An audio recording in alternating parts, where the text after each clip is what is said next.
Assalamualaikum warahmatullahi wabarakatuh. Apa kabar anak-anak? Bagaimana keadaan dan kondisi di rumah? Sehat? Nah, pada pertemuan kali ini kita akan melanjutkan materi aturan pencacahan pada bagian 4. Bagian 4, materinya apa ya? Kita cek slide berikutnya. Lanjut. Yang pertama, kita jelaskan dulu kompetensi dasar. Yang pertama, menganalisis aturan pencacahan, aturan penjumlahan, aturan perkalian, permutasi, dan kombinasi melalui masalah kontekstual. Yang kedua, menyelesaikan masalah kontekstual yang berkaitan dengan aturan pencacahan, aturan penjumlahan, aturan perkalian, permutasi, dan kombinasi. Tujuan pembelajaran pada pertemuan ini adalah 1. Peserta didik diharapkan dapat merancang penyelesaian masalah yang berkaitan dengan kombinasi. Yang kedua, peserta didik diharapkan dapat menentukan penyelesaian masalah kontekstual yang berkaitan dengan kombinasi. Yang ketiga, peserta didik dapat menentukan penyelesaian masalah kontekstual yang berkaitan dengan kombinasi. Sampai sini anak-anak bisa dipahami tujuan pembelajaran kita pada pertemuan ini? Insya Allah bisa ya. Kita lanjut ya di slide berikutnya. Aturan pencacahan seperti yang kita sudah jelaskan di pertemuan sebelumnya terdiri dari 4 subbab materi. Yang pertama adalah aturan penjumlahan, kedua aturan perkalian, ketiga permutasi, dan keempat adalah kombinasi. Maka pada pertemuan bagian keempat ini, kita akan membahas tentang kombinasi. Apakah itu kombinasi? Yuk, mari kita belajar. Siapkan energi kalian, motivasi kalian, kita belajar bersama-sama untuk mendapatkan hasil yang terbaik. Sebelumnya, ada sekilas info nih. Aturan pencacahan banyak ditemukan dalam kehidupan sehari-hari. Pada kesempatan ini, kita akan membahas penggunaan permutasi. Oh maaf, seharusnya ini kombinasi anak-anak. Maaf, Bapak typo. Maaf ya. Dalam kehidupan sehari-hari. Nah, kombinasi. Pengertian kombinasi menurut yang Bapak ambil dari Wikipedia adalah cara penyusunan objek tanpa memperhatikan urutan. Dalam kombinasi, susunan A, B dan B, A disebut sama karena tidak memperhatikan urutan.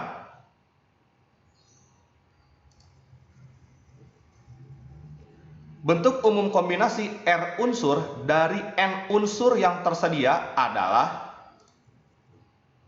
N kombinasi R sama dengan, dapat ditulis seperti ini, kombinasi NR sama dengan N faktorial dibagi N min R difaktorialkan dikali R faktorial. Dengan syarat R-nya lebih kecil sama dengan N. Nah, rumus ini sedikit berbeda dengan permutasi. Bedanya di mana? Ada penambahan pengali R faktorial di bagian bawah ini. Ya. Bagian bawah apa ini apa? Pembilang atau penyebut? PR ya. Kita lanjut ya. Nah, kita lihat soalnya. Soal yang terkait dengan kombinasi adalah sebagai berikut. 9 titik terletak pada bidang datar, sehingga tidak ada 3 titik yang segaris. Berapa banyakkah rancangan segitiga yang dapat dibuat dengan titik-titik sudut dari titik-titik tersebut? Nah, silakan pahami dulu pertanyaan soal yang diajukan ini. Silahkan kalian cantumkan dulu, diketahui, ditanyakan, lalu jawab. Nah, kita kerjakan bersama-sama ya. Bagaimanakah solusinya? Diketahui terdapat 9 titik dalam bidang datar. Sebut N-nya adalah 9. Ditanyakan, banyak rancangan segitiga yang dibuat dari 9 titik tersebut. Banyak titik pada segitiga, seperti yang kita sudah tahu semua, adalah 3. Kita sebut sebagai R. Maka, menjawabnya bagaimana, Pak? Nah, Dengan menggunakan rumus kombinasi diperoleh 9 kombinasi 3 sama dengan 9 faktorial dikurang 9 faktorial dibagi 9 dikurangi 3 difaktorialkan dikali 3 faktorial. Setelah mulai proses perhitungan diperoleh adalah 84 cara. Nah, bagaimanakah bentuk-bentuk soal lainnya terkait dengan kombinasi? Yuk, kita coba deh. Kita lihat slide berikutnya ya. Kita lihat soal berikutnya. Seorang siswa yang mengikuti ujian harus mengerjakan 7 dari 10 soal yang ada. Dapatkah kamu merancang banyaknya cara siswa tersebut memilih soal yang akan dikerjakan? Jadi, dalam mengikuti ujian ini, seorang siswa harus mengerjakan 7 dari 10 soal yang disediakan. Bagaimanakah solusinya? Seperti biasa ya, coba kalian tulis dulu, diketahui dan ditanyakannya. Kita coba ya, bahas bersama-sama. Diketahui, siswa mengerjakan 7 dari 10 soal ujian.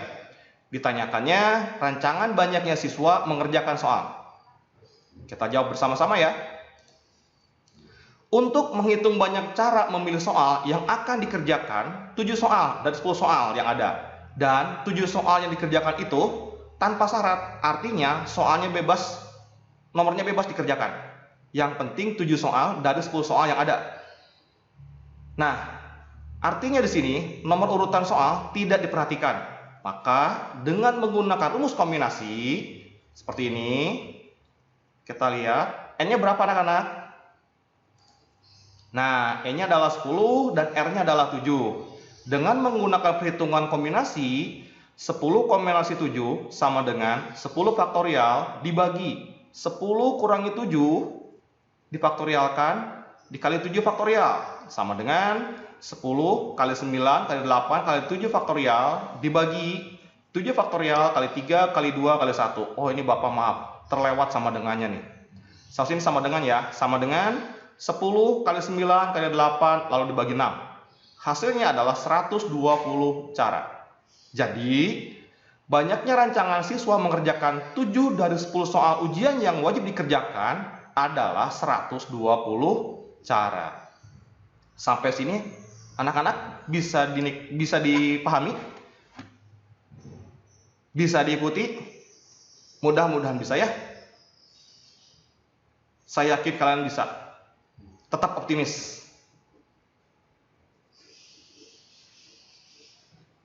Kita lanjut ya. Soal berikutnya. Suatu SMA unggulan akan menyusun tim cerdas cermat yang beranggotakan 2 siswa IPS dan 3 siswa IPA. Jika di SMA tersebut terdapat 4 siswa IPS dan 5 siswa IPA yang berprestasi. Ada berapakah rancangan komposisi tim cerdas cermat dari SMA unggulan tersebut? Nah, di sini yang dimunculkan adalah siswa IPS-nya yang berprestasi ada 2 dan 2 siswa IPS dan 3 siswa IPA. 4 siswa IPS berprestasi dan 5 siswa IPA berprestasi. Nah, pertanyaannya adalah bagaimana menyusun tim komposisi cerdas cermat tersebut? Kita lihat ya. Kita jawab. Diketahui, susunan tim cerdas cermat SMA unggulan akan dipilih 2 siswa IPS dari 4 siswa IPS dan 3 siswa dari 5 siswa IPA. Pertanyaannya, rancangan komposisi tim cerdas cermat tersebut. Kita jawab ya. Atau mau dicoba dulu? Nah, kita coba ya. Di sini, banyaknya siswa IPS ada 4. Yang akan diambil adalah 2. Berdasarkan soal ini ya, banyaknya siswa IPA ada 5 yang berprestasi. Akan diambil hanya 3.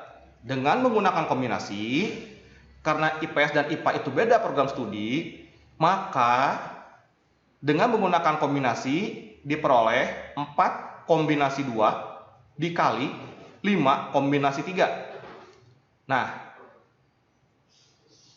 Kita coba ya hasilnya bagaimana, atau mau dicoba dulu sama kalian? Ya, coba ya bersama-sama. Nah, ini dia. 4 kombinasi 2 sama dengan 4 faktorial dibagi 4 dikurangi 2 difaktorialkan. Dapatnya 2 faktorial. Kali 2 faktorial itu sendiri. Kali 5 faktorial ini dibagi 5 dikurangi 3. Berapa anak-anak? 2 faktorial ya. Lalu dikali 3 faktorial. Nah, kita uraikan nih. 4 faktorial adalah 4 kali 3 kali 2 faktorial. Kita singkat. Kenapa kita singkat? Karena di bawahnya ada 2 faktorial. 2 faktorial, 2 faktorial sama. Kita jabarkan 2 faktorial ini adalah 2 kali 1. Kita coret nih 2 faktorialnya. 4 kali 3 adalah 12. Dibagi 2 diperoleh 6. Lalu 5 kombinasi 3 kita uraikan. 5 kali 4 kali 3 faktorial dibagi 2 faktorial adalah 2 kali 1 dan 3 faktorial kita tetap tidak diuraikan supaya bisa dicoret. Nah, 5 kali 4 adalah 20 dibagi 2. Hasilnya adalah 10. Karena operasinya adalah kali, maka kita kalikan hasil yang tadi. 6 kali 10 adalah 60 cara.